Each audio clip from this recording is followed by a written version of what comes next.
Hello hi नमस्ते मिता रोषे जीरुआन को आपण मानक अनेक अनेक स्वागत। आमे आज नहीं आसीचु अति सहज उपाय रे बिना पियाज रसुण रे धनिया चटनी बा ग्रीन चटनी। एबे तो शीत दिन चली धनिया पत्र सहज रे मिल जिवो प्राय समस्त बाड़ी रु नहेले मार्केट रो भी बहुत कम प्राइस रे मिल जिवो।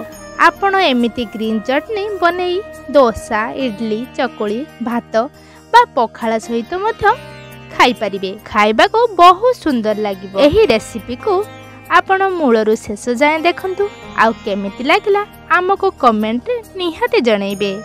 चलंतु स्टार्ट करिबा आजिरो रेसिपी। प्रथमे मु धनिया पत्र को नै जाइछि ता सह नैछि किछि तेंतुली आउ 4टी सुखिला लंका। आपण चाहिले एठी कंचा लंका मध्ये नै परिबे। 1 टेबल स्पून जीरा 2 इंच रो अदा को मु भल भाबे धोई चुपा छड़ई छोट छोट पीस करी काटी नैछि। एबे आमे गुटे पात्र नै आसबा आ सेथिरे किछि पानी दे देबा आ खट्टा गुडी को बतुराई देबा।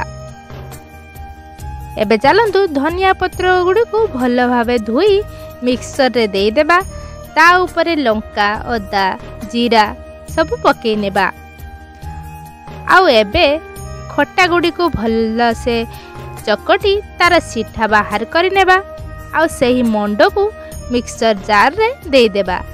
आउ ता ऊपर किछि पानी देई कवर करि नेबा।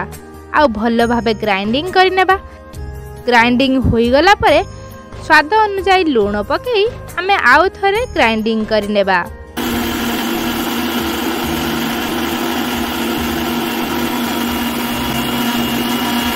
एबे हमर रेडी होई गला ग्रीन चटनी बा धनिया चटनी। एबे आमे गोटे बाउल को बाहर करि नेबा।